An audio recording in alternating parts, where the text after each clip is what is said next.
2 का first question part number 3। देखिए question है 6x² माइनस 3 माइनस 7x। जैसे कि मैंने आपको लास्ट क्लास में भी समझाया था, फर्स्ट और लास्ट को मल्टीप्लाई करते हैं, लेकिन इसमें इतना ट्रिक है। देखिए सबसे पहले ना हम इसे अरेंज करते हैं। अरेंज में सबसे पहले बड़ी वाली पावर्स, फिर छोटी वाली पावर्स, फिर विदाउट पावर वाला। तो सबसे बड़ी पावर 2 है, तो सबसे पहले आएगा 6x²। इसके बाद हमारा आएगा 7x, फिर आएगा लास्ट में 3। यानी सबसे पहले आएगी पावर 2 वाली, then power 1, then without power. तो मतलब पहले सबसे पहले तो हमें इसे इक्वेशन को अरेंज करना होता है। ये हमारा सबसे पहला काम होता है। अगर इक्वेशन अरेंज नहीं है, फिर हम वही प्रोसेस फॉलो करते हैं। फर्स्ट एंड लास्ट को हमने क्या किया, मल्टीप्लाई कर दिया। रफ पे करेंगे 6 × 3, यानी हमें चाहिए मल्टीप्लाई करके आना चाहिए 18। अब देखिए प्लस माइनस करके हमारा क्या आना चाहिए, 7। तो अब हम करना स्टार्ट करेंगे।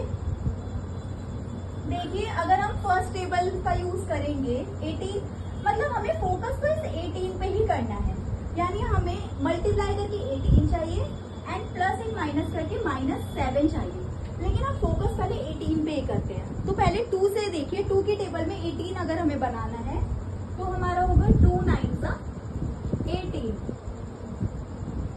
देन हमारा होता है 3 6 18। अब ध्यान से देखिए, इसके आगे भी कर सकते हैं, लेकिन हमारा फर्स्ट में ही काम बन जाएगा। जैसे देखिए 2 9 हमारा हुआ 18, हमें 18 बनाना था, फर्स्ट कंडीशन हमारी हो गई सेटिस्फाइड। अब हमें प्लस और माइनस करके चाहिए था -7। अब देखिए 9 में से अगर हम 2 माइनस कर देंगे तो 7 आ जाएगा। तो हमारी सेकेंड कंडीशन भी यहीं से ही सेटिस्फाइड हो गई। तो हम यहाँ पे देखिए, मैंने आपको बताया था फर्स्ट वाला एज इट इज, लास्ट वाला एज इट इज। अब देखिए हमें क्या करना है, इन दोनों को मल्टीप्लाई करके इन दोनों को लिखना है इंडिविजुअली, -9x एंड +2x। ध्यान से देखिए हमने -9x क्यों लिखा पहले, क्योंकि मैंने आपको पहले भी बताया था, क्योंकि हमें -7 चाहिए। अगर हम -2x लिखेंगे तो हमारा फिर यहाँ पे -7x नहीं आ सकता, +7 ही आएगा, क्योंकि हमेशा बड़ी डिजिट के साथ माइनस है, तभी यहाँ पे हमें आंसर माइनस ही मिलेगा। अब देखिए इन दोनों को मैंने बोला था क्या करना है, सेपरेट कर लेना है। तो इन दोनों में से कॉमन देखिए क्या आ रहा है, तो इन दोनों में से हमारा कॉमन एक्चुअली निकल रहा है 3x, क्योंकि देखिए 3 की टेबल में 6 भी आता है, 9 भी आता है, और x यहाँ भी है, यहाँ भी है, तो हमारा 3x कॉमन निकल रहा है। तो हमारा अंदर क्या बचा, 3 की टेबल में 6 कब आता है, 3 2 6, एक x as it is, minus 3 की टेबल में 9 कब आता है, 3 3 9, और x हम ऑलरेडी ले चुके हैं, तो यहाँ पे सिर्फ 3 आएगा। तो देखिए ये हमारा हो गया। नेक्स्ट यहाँ से हम कॉमन निकाल लेंगे 1, क्योंकि इन दोनों में आप देखिए कुछ भी कॉमन नहीं है, 2 और 3 कॉमन है ही नहीं, एक टेबल में आते ही नहीं है, और x यहाँ पे है, यहाँ पे नहीं है, यहाँ पे कॉमन ले लिया 1, यहाँ पे बचा 2x - 3। मैंने आपको इससे पहले भी समझाया था, अगर ये दोनों सेम हो जाते हैं तो हमारा आंसर हमेशा सही होगा। तो देखिए ये दोनों सेम हो गए, तो हमने इन्हें एक बार लिख दिया 2x - 3, देन इन दोनों को हमने कंबाइंड करके एक बार लिख दिया 3x + 1। आई होप आपको इतना समझ आ गया होगा। अब देखिए नेक्स्ट हम क्या करेंगे, इन दोनों को 0 पुट करेंगे, तो 2x - 3 = 0 एंड 3x + 1 = 0। तो देखिए 2x यही रहा, ये माइनस है, इधर आके पॉजिटिव हो जाएगा, और यहाँ पे x एज इट इज, ये मल्टीप्लीकेशन में है, इधर आके डिवाइड।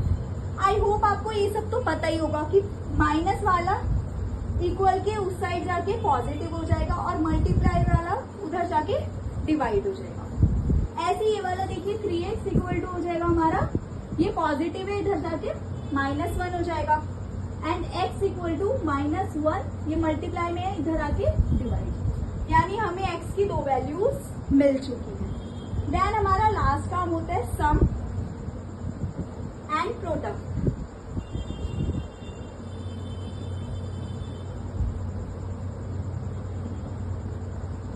देखिए इसके बाद हमारा फाइनल काम होता है लास्ट में वेरीफाई करना, रिलेशन स्टैब्लिश करना। तो sum of zeros and product of zeros. तो इसका फॉर्मूला मैंने लास्ट क्लास में भी बताया था आपको, -b/a और इसका होगा c/a। तो यहाँ से मैंने आपको a b c find out करनी भी सिखाई थी इससे पहले वाले क्वेश्चन में। तो a हमारा हो गया जो स्क्वायर के साथ है यानी 6, b हमारा हो गया हम ये वाली इक्वेशन लेंगे क्योंकि हमने ये वाली करेक्ट की थी ना। तो b हमारा हो गया -7 एंड c हमारा हो गया -3। सम में तो आपको पता है अगर b/a लेना है तो माइनस एंड माइनस 7/a की वैल्यू क्या है 6 यानी 7/6 एंड c/a यानी -3/6। अब देखिए इसे वेरिफिकेशन एक और भी तरीके से करनी होती है। जैसे सम है तो इन दोनों को हम एक बार ऐड कर देंगे और प्रोडक्ट है तो इन दोनों को एक बार मल्टीप्लाई कर देंगे तो आंसर हमेशा यही आएगा। तो ये दोनों सेम आएंगे। आप एक बार करके चेक भी कर सकते हैं। सम करेंगे, इन दोनों को ऐड कर लेंगे और प्रोडक्ट के लिए इन दोनों को मल्टीप्लाई कर देंगे। अब देखिए हम करेंगे एक्सरसाइज 2.2 का फर्स्ट क्वेश्चन का पार्ट नंबर 5। क्या है हमारा t² - 50। अब आप ध्यान से देखिए, इसे हमें a² - b² की फॉर्म में सबसे पहले लिखना है क्योंकि देखिए ये एक तरीके से हमें इक्वेशन हमारी हमेशा इस फॉर्म में होती है ax² + bx + c = 0। लेकिन ये इस फॉर्म में तो है नहीं, तो लेकिन स्क्वायर की फॉर्म में है। तो कैसा रहेगा अगर हम इसे भी स्क्वायर कर दें। तो आपको पता है कि अगर हम √15 को √15 से मल्टीप्लाई करेंगे तो 15 आ जाता है। √14 को √14 से मल्टीप्लाई करेंगे तो आंसर 14 आ जाता है।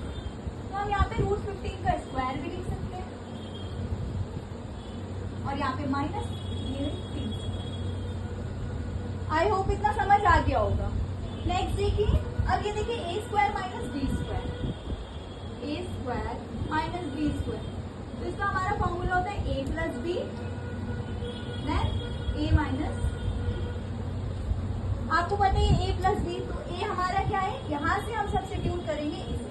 a हमारा क्या है t एंड t हमारा क्या है √15। तो यहाँ लिख देंगे t + √15 देन t - √15। अब मैंने आपको जैसे कि समझाया था इन दोनों को क्या पुट करेंगे 0। तो t + √15 = 0, t - √15 = 0।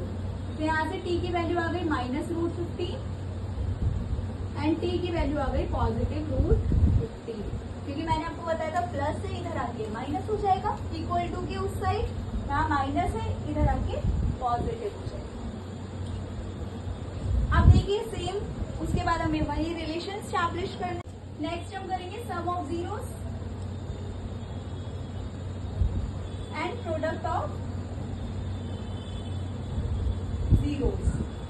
सबसे पहले इस इक्वेशन में से छाट लीजिए। a बराबर हमारा क्या है 1, b बराबर हमारा 0 है क्योंकि b हमेशा वो होता है जो x के साथ होता है और जो स्क्वायर के साथ होता है वो हमारा a होता है। और c हमारा क्या हो गया -50। ठीक है, तो यहाँ पे हम लिखेंगे सम ऑफ 0 - b/a और प्रोडक्ट का फॉर्मूला होता है c/a जो मैं आपको कई बार समझा चुकी हूँ। तो -c/a यानी ये तो 0 ही और 0 का आंसर हमेशा 0 ही होगा और c/e यानी -15/1। अब देखिए ये सम और प्रोडक्ट मैं हमेशा से आपको कहती हूँ सम ऐड करके और प्रोडक्ट मल्टीप्लाई करके निकाल लीजिए। इस क्वेश्चन में मैं आपको एक बार सम और प्रोडक्ट करके बता देती हूँ। तो देखिए सम कैसे होगा इनका, यानी इसे और इसे ऐड कीजिए तो -√15 + √15 यानी इससे ये कैंसिल हो गया, ये आ गया 0। अब देखिए ये भी हमारा 0 है, ये भी हमारा 0 है, यानी वेरीफाई हो गया। और प्रोडक्ट हमारा हो गया -√15 एंड मल्टीप्लाई √15। मैंने आपको बताया √15 को √15 से मल्टीप्लाई करेंगे तो आंसर आएगा 15 यानी माइनस। तो देखिए ये भी हमारा 15 आ गया, तो दोनों मैच होने चाहिए। सम ऑफ 0 यहाँ भी 0, ऐड करके भी 0, फॉर्मूले से भी 0 प्रोडक्ट एंड मल्टीप्लाई करके भी प्रोडक्ट सेम। तो ये हमारा होता है कंप्लीट क्वेश्चन।